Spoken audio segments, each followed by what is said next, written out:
ओम श्री गणेशाय नमः। दोस्तों, स्वागत है आप सभी का आपके अपने चैनल में। दोस्तों, 28 सितंबर 2023 को गणपति विसर्जन के दिन एक बहुत ही दिव्य और दुर्लभ संयोग बन रहा है। दोस्तों, इस अनंत चतुर्दशी होने के साथ साथ धन लक्ष्मी योग, कुबेर योग और अमृत सिद्धि योग का निर्माण हो रहा है। इसीलिए ये दिन इच्छा पूर्ति के लिए बेहद ही खास माना जा रहा है। दोस्तों, आज हम बात करेंगे गणपति विसर्जन के बारे में। गणपति जी जो कि 10 दिन के लिए आपके घर में पधारे हैं, उनका आपको किस तरह से विसर्जन करना चाहिए, उनकी चौकी आप किस तरह से हटाएंगे, नारियल का क्या करना है, पूजन सामग्री जो आप रखते हैं उसका क्या करना है, प्रसाद का क्या करना है। कुछ लोग गणपति जी को कुछ वस्त्र समर्पित करते हैं, तो उन वस्त्रों का क्या करना है, और इस दिन कौन से उपाय हैं जिनको करने मात्र से आपको शुभ फलों की प्राप्ति होगी। दोस्तों, ये उपाय बेहद ही आसान है। अगर इस दिन आप इन्हें कर लेते हैं तो आपकी किस्मत चमक जाएगी। तो दोस्तों, यह समस्त जानकारी आपको इस वीडियो के माध्यम से मिलेगी, तो वीडियो को ध्यान से पूरा जरूर देखिएगा, जिससे कि आपको बहुत ज्यादा लाभ मिलेगा। और अगर आप भी अपने जीवन में गणपति की कृपा पाना चाहते हैं तो इस वीडियो को लाइक करके कमेंट में गणपति बप्पा मोरया लिखना ना भूलें। दोस्तों, पंचांग के अनुसार 28 सितंबर को अनंत चतुर्दशी वाले दिन गणपति विसर्जन के लिए 3 मुहूर्त है। इस दिन सुबह 6:16 से 7:40 तक, सुबह 10 बजे से 42 मिनट से दोपहर 6:10 तक और शाम 4:41 से रात 9:10 तक विसर्जन का मुहूर्त है। इन मुहूर्त में बप्पा का विसर्जन कर सकते हैं। दोस्तों, जैसा कि आप सभी जानते हैं, गणेश चतुर्थी से अगले 10 दिन यानी अनंत चतुर्थी आने तक हम गणेश उत्सव मनाते हैं।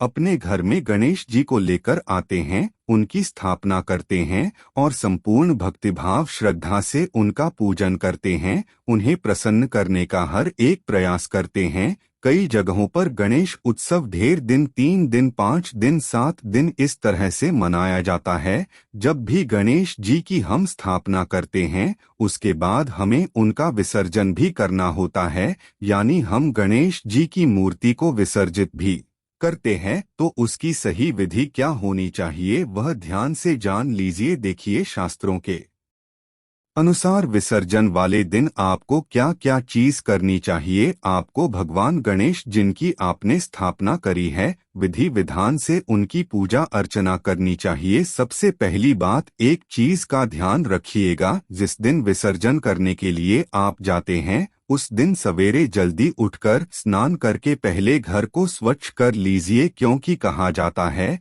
किसी भी मेहमान के घर से जाने के बाद हमें सफाई नहीं करनी चाहिए। और गणेश जी तो रिद्धि सिद्धि धन आदि सभी चीजों के देवता हैं, ऐश्वर्य के देवता हैं। तो भगवान जब भी जाएं, उनके जाने के बाद आपको झाड़ू पोछा नहीं लगाना है। आप झाड़ू पोछा पहले ही लगाएं, साफ सफाई आप पहले ही कर लीजिए। इसके बाद नहा धोके जब भी आप स्नान कर लेते, पूरा परिवार मिलकर गणेश जी की पूजा आराधना करें। कैसे करनी है वो भी जान लीजिए। गणेश जी को अगर हो सके तो पूरे जो गुलाब होते हैं उनकी आपको माला पहना नहीं चाहिए। अगर आपको मिल जाते हैं तो नहीं, तो आप अन्य फूलों की माला भी पहन सकते हैं। आपको दूर्वा अर्पित करनी चाहिए। आपको अक्षत, हल्दी, कुमकुम आदि गणेश जी को अर्पित करना चाहिए। अबीर, गुलाम उन्हें बेहद प्रसन्न होता, आपको वह अर्पित करना चाहिए आपको भोग स्वरूप। क्योंकि देखिए, जब भी हमारे यहाँ से कोई मेहमान जाते हैं तो उन्हें पूरा प्रसन्न करने की पूरी कोशिश करते हैं। तो आपको क्या करना है, उनका जो भी प्रिय भोग है उन्हें गुड़ चढ़ाया जाता है। गणेश जी को गुड़ का भोग अत्यधिक प्रिय होता है। ड्राई फ्रूट्स का भोग आप रखें। देखिए, जो यथा संभव हो आपके लिए जितना आप कर सके वह करें। उनको फल अर्पित करें, उनको मोदक प्रिय है वो अर्पित करें। जो आप कर सकते हो उतनी पूरी कोशिश करें। उनका प्रिय भोग उनके सामने रखें। पानी, बताशा, लौंग, सुपारी वगैरह आप उन्हें अर्पित कर सकते हैं। इसके बाद हमें भगवान की घी का दीपक जलाकर धूप दीप जलाकर आरती करनी चाहिए। ओम गण गणपति नमक आपको उस दिन जाप भी करना चाहिए, बहुत ही शुभ माना जाता है। और यदि आपके लिए संभव हो तो एक छोटा सा हवन आपको आज के दिन विशेष रूप से कर लेना चाहिए। हवन किस तरह से किया जाता है आपको पता ही होगा। मिट्टी का या तांबे का पत्र लेकर उस पर आप कांडा जलाकर रख लीजिए। उस पर आप चाहें तो घी से भी ओम गण गणपति नम स्वाहा करके 11 आहुति दे सकते हैं। आप गणपति जी के लिए एक छोटा सा इस तरह से हवन कर सकते हैं। इसके पश्चात जब आपकी पूजा पाठ आराधना हो जाती है, इसके बाद आपको करनी है विसर्जन की तैयारी। अब विसर्जन की तैयारी किस तरह करेंगे वह भी ध्यान से समझिएगा। कुछ लोग चौकी पर ही गणेश जी की स्थापना करते हैं तो कुछ लोग बिना चौकी के भी लाल कपड़ा बिछाकर उस पर अक्षत रखकर स्थापना कर देते। कई बार जब हम मंदिर में स्थापना करते हैं तो हम अलग से चौकी नहीं रखते हैं। तो क्या करना है, जिन लोगों ने अलग से चौकी नहीं रखी है उन्हें एक चौकी लेनी है। उस चौकी के ऊपर आपको थोड़ा सा गंगाजल छिड़ककर उसे पवित्र कर लेना है। इसके बाद कुमकुम सिंदूर ले लीजिए। सिंदूर ले लीजिए, उससे स्वास्तिक का निशाना बनाएं यानी स्वस्तिक के साथ स्थापना करें। इसके बाद उसके ऊपर थोड़ा सा अक्षत रखें। अक्षत ढलने के बाद लाल पीला जो भी आपके पास वस्त्र है उस वस्त्र को उसके ऊपर बिछा दीजिए। जिन लोगों ने चौकी रखी हुई है उन्हें डायरेक्ट चौकी उठाना है, उन्हें यह सारी चीज नहीं करनी है। जिन लोगों ने चौकी नहीं रखी है उनके लिए बता रहे हैं, लाल या पीला वस्त्र बिछाने के बाद थोड़ी सी भूल रखिएगा। फिर गणेश जी की मूर्ति को उठाकर आपको उस पाटले के ऊपर रख देना है। अब क्या करना है, आपको इसके पश्चात एक कपड़े में थोड़े से जो भी आपने भोग अर्पित किया था वह भोग उठाकर उस कपड़े में रखें। 1-2 कौन दक्षिणा स्वरूप रखें, क्योंकि किसी भी मेहमान को जब भी हम विदा करते हैं उन्हें खाली हाथ हम विदा नहीं करते हैं। तो गणेश जी के लिए भी आपको थोड़ा सा भोग रखना है रास्ते के लिए और उनके लिए दक्षिणा रखनी है, क्योंकि जब वह अपने लोक को जाएंगे तब उन्हें किसी भी प्रकार की परेशानी ना हो। तो इस तरह से आपको अपने गणेश जी को विदा करना है। उसके बाद जब आप अपने गणेश जी को लेकर जाएंगे तो आपको पार्टी समेत जिस पर आपने स्थापना करी है, जिस पर अपने दक्षिणा वगैरह रखा है, इस तरह से आपको लेकर जाना है। आप जब लेकर जाएंगे एक बार पूरा परिवार उनसे दर्शन करेंगे। इसके पश्चात आपको उनसे प्रार्थना करनी है कि हे प्रभु 10 दिन तक आप हमारे घर में रहे, आकर हमारी सेवा भाव में हमारी भक्ति में कोई कमी रह गई हो, आपको प्रसन्न करने में कोई कमी रह गई हो तो क्षमा करिएगा। तो क्षमा याचना भूल चूक के लिए आपको माफी जरूर मांग लेनी है, क्योंकि देखिए हम भगवान को प्रसन्न करने प्रयास जरूर करते हैं, परंतु कई बार हमसे कुछ भूल चूक काम ज्यादा हो ही जाता है। इस तरह से आपको उनसे क्षमा याचना मांगनी है। फिर अपने गणेश जी को लेकर जाएं सम्मान पूर्वक, कभी भी एकदम से ऊपर से जल में परवाह ना करे, धीरे से जल में उतरकर आपको अपने हाथों द्वारा खुद से ही परवाह करना चाहिए, खुद से ही विसर्जन करना चाहिए। और आप एक चीज का विशेष ध्यान रखिएगा, यदि आपके घर में आपने इको फ्रेंडली गणेश रखे हैं तो एक साफ सुथरे बर्तन में पानी भर लीजिएगा। इतना भरिएगा कि वह अच्छे से उसके अंदर विसर्जित हो जाए, सर तक उनके पानी आ जाए। गणेश जी के थोड़ा सा कच्चा दूध डालकर थोड़े से पुष्प उसमें डाल दीजिएगा। उसके बाद आप अपने गणेश जी को उसके अंदर विसर्जित करिएगा। अब आप घर में विसर्जित कर रहे हैं तो दक्षिणा स्वरूप आप क्या रखेंगे, थोड़े से अक्षत डाल दीजिएगा दक्षिणा स्वरूप, यदि आप घर में विसर्जन कर रहे हैं। तो इसके बाद जब मिट्टी जल में पूरी तरह से घुल जाए, घुलने के बाद उस जल को आपको अपने घर के गमले में डाल देना है। और ध्यान रखिएगा ऐसी जगह डालिएगा जहां उस मिट्टी में आपके पैर ना पड़े। घर में गमले जो रखे होते वह थोड़े से कोने में हो, पानी बहकर नीचे ना आए। इस तरह से आपको अपने घर में उनका विसर्जन कर देना है, या आप एक खाली गमले में भी विसर्जन कर सकते हैं। उसमें कुछ पौधे के बीज डाल दीजिएगा, तो उस मिट्टी से पौधे उत्पन्न हो जाएंगे और गणेश जी का आशीर्वाद आपके घर में बना रहेगा। अब एक चीज का ध्यान रखिएगा, जो चीज है जो आपने आपने मंदिर में रखी थी, चौकी पर रखी थी, जैसे कि आपने रखा था, कलश स्थापना कराई थी, आपने गणेश जी को अपने वस्त्र पहनाए थे, तो वह वस्त्र उनका आशीर्वाद स्वरूप माने जाते हैं। तो यह गलती भूल से भी मत करिएगा। जब आप गणेश जी के विसर्जन के लिए जाए तो हम क्या करते हैं, लाल कपड़े को भी ले जाते हैं, हम नारियल का भी विसर्जन कर देते हैं, हम सुपारी दुर्वा का भी विसर्जन कर देते हैं।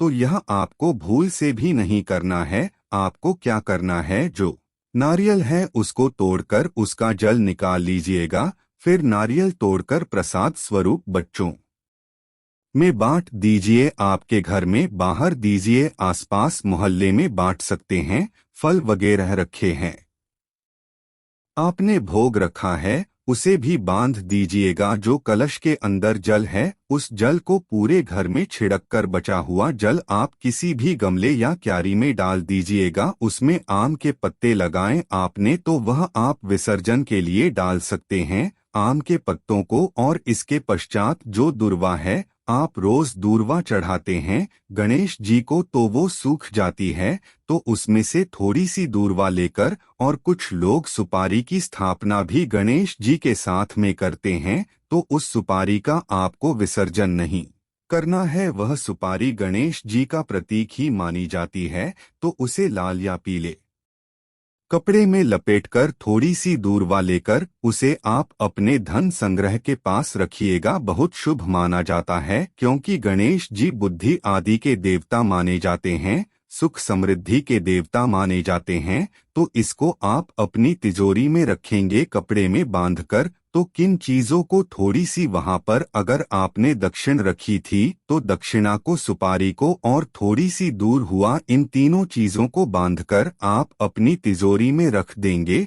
और अक्षत यदि आपने बहुत सारे कलश के नीचे रखे हैं, तो अक्षत को लेकर दूध में खीर बनाकर प्रसाद स्वरूप बांट सकते हैं। उन्हें अपने घर के अनाज में मत मिलाएगा, क्योंकि अनाज जब हम मिला देते हैं तो बिना प्याज लहसुन का कई बार हमारे यहाँ भोजन बनता है, कई बार नहीं बनता। तो इस तरह से आपको जो चावल है उसकी खीर बना लेनी है, पूरे घर में प्रसाद स्वरूप बांट देनी है। इसके पश्चात वहां पर और भी जो आपके पार्टी पर लाल कपड़ा है, चौकी वगैरह हैं, उन्हें आप वापस से धोकर स्वच्छ करके अपने घर में रख सकते हैं। तो इस तरह जो भी आपने गणेश जी के लिए रखा है उनका विसर्जन आपको नहीं करना है, वह आशीर्वाद स्वरूप आपके घर में ही चीजें रखी जाएगी। अब दूसरी चीज, कई बार हम पूजा में अच्छी क्वांटिटी में भरकर, कटोरी में भरकर हम हल्दी, अबीर, गुलाल ये सारी चीज रखते हैं, तो 10 दिन तक रखी हुई चीज बहुत ही विशेष लाभ आपको देती है, क्योंकि उसमें गणेश जी का संपूर्ण आशीर्वाद समाया होता है। तो जो सिंदूर आपने रखा है, जब भी कोई विशेष आयोजन हो, आपके बच्चे की एग्जाम हो या आप किसी शुभ कार्य के लिए जा रहे, उसका तिलक आपको विशेष रूप से करना चाहिए, या कोई विशेष त्योहार है तो महिलाएं मांग भरने के लिए सिंदूर का प्रयोग कर सकती हैं। तो सिंदूर का आप इस तरह से प्रयोग कर सकते हैं, हल्दी का प्रयोग कर सकते हैं। तो यही थी आज की जानकारी कि गणेश जी की स्थापना के बाद विसर्जन आपको किस तरह करना है और चढ़ाई हुई वस्तुओं को किस तरह से आपको उपयोग करना है, उनको आपको संग्रहित करके रखना है। दोस्तों, गणेश विसर्जन की कथा के पीछे एक दिलचस्प कहानी है। ऐसा माना जाता है कि त्योहार के आखिरी दिन भगवान गणेश अपने माता पिता भगवान शिव और देवी पार्वती के साथ कैलाश पर्वत पर लौटते हैं। गणेश चतुर्थी का उत्सव जन्म, जीवन और मृत्यु के चक्र के महत्व को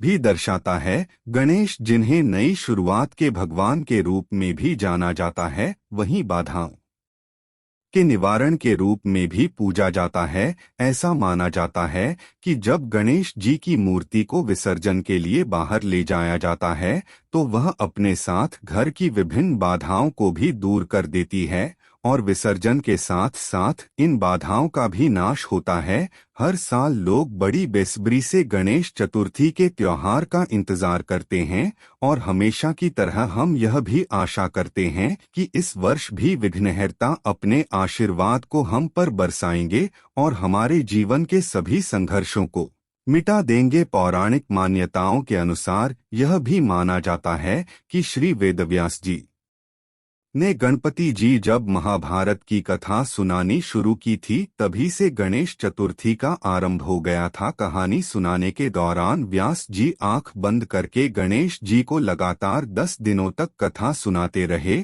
और गणपति जी लगातार 10 दिनों तक लिखते रहे। ये कथा खत्म होने के 10 दिन बाद जब व्यास जी ने आंखें खोली तो देखा कि गणेश जी के शरीर का तापमान काफी ज्यादा बढ़ गया था। ऐसे में व्यास जी ने गणेश जी के शरीर को ठंडा करने के लिए जल में डुबकी लगाना शुरू कर दी। तभी से यह मान्यता है कि 10वें दिन गणेश जी को शीतल करने के लिए उनका विसर्जन जल में किया जाता है। इस प्रकार गणपति विसर्जन का आयोजन करना आवश्यक और महत्वपूर्ण माना गया है। गणपति विसर्जन करने के बाद गणपति जी के भक्त अगले वर्ष उनके स्वागत के लिए उनका इंतजार करते हैं। साथ ही जीवन के हर एक पड़ाव में गणपति जी का आशीर्वाद प्राप्त करने के लिए भी उनसे प्रार्थना करते हैं। दोस्तों, भगवान गणेश के विसर्जन से पहले ये आसान उपाय करके आप अपने दोषों को सदैव के लिए दूर कर सकते हैं। आइए जानते हैं कौन से हैं वह उपाय। बिगड़ा काम बन जाएगा। अक्सर देखा जाता है कि हम किसी काम के पूरे होने के लिए लगातार कोशिश करते हैं लेकिन वह पूरा नहीं हो पाता है, तो अब आप चिंता छोड़कर 4 नारियल एक माला में पिरोकर गणेश जी को अर्पित करें। आपका काम बन जाएगा। परीक्षा में असफलता। अगर आप परीक्षा में बार बार असफल हो रहे हैं या आप नौकरी के लिए इंटरव्यू में असफल हो रहे हैं तो कच्चे सूत में 7 गांठ लगाकर जय गणेश ऑटोक्लेश मंत्र का जाप करें और उस सूत को पर्स में रखें। आपकी समस्या समाप्त हो जाएगी। किस्मत नहीं दे रही है साथ, अगर आपका भाग्य आपका साथ नहीं दे रहा है और आप उसे अपने अनुकूल बनाना चाहते हैं तो गजानन का जलाभिषेक करके लड्डू का भोग लगाएं और प्रार्थना करें। ऐसा करने आपका काम हो जाएगा। समस्याओं का ऐसे करें समाधान। यदि आप किसी समस्या से लगातार परेशान हैं तो गणपति का स्वरूप कहे जाने वाले हाथी को हरा चारा खिलाकर प्रार्थना करने से आपकी समस्या का समाधान हो जाएगा। धन प्राप्ति के लिए अगर आप तंगी से परेशान हैं और धन प्राप्ति करना चाहते हैं तो प्रातःकाल उठकर स्नान करें और गाय को शुद्ध घी व गुड़ का भोग लगाएं। आपकी समस्या जल्द समाप्त होगी। अगर आता है ज्यादा गुस्सा, अगर आपकी गुस्सैल प्रवृत्ति से आपको कई कठिनाइयों का सामना करना पड़ता है तो आप लाल रंग का फूल 7 दिनों तक भगवान गणेश को चढ़ाएं। आपका क्रोध खत्म हो जाएगा। तुतलाहट दूर करता है। ये उपाय कभी कभी देखा जाता है कि आपका बच्चा बचपन से ही वाणी दोष से ग्रसित होता है। यदि आप उसकी वाणी से तुतलाहट खत्म करना चाहते हैं तो केले की एक माला बनाकर भगवान गणेश को चढ़ाएं। ऐसा करने से वाणी दोष से मुक्ति मिलती है। पारिवारिक कलह से बचने के उपाय। आपका परिवार अगर पारिवारिक कलह से जूझ रहा है तो बुधवार के दिन गणेश जी की प्रतीकात्मक मूर्ति बनाकर घर के मंदिर में स्थापित करें और रोज उसकी पूजा करें। ऐसा करने से सुख बना रहता है। घर के मुख्य दरवाजे के पास गणेश जी की मूर्ति की स्थापना करने से घर में सुख और समृद्धि बनी रहती है। तो वीडियो अच्छा लगा तो वीडियो को लाइक जरूर कर दीजिएगा। जानकारी अच्छी लगी हो, लाभप्रद लगी हो, इस जानकारी को अपने अन्य परिजनों के साथ जरूर शेयर करेगा। और यदि हमारे चैनल पर पहली बार आए हैं तो चैनल को सब्सक्राइब जरूर करिएगा।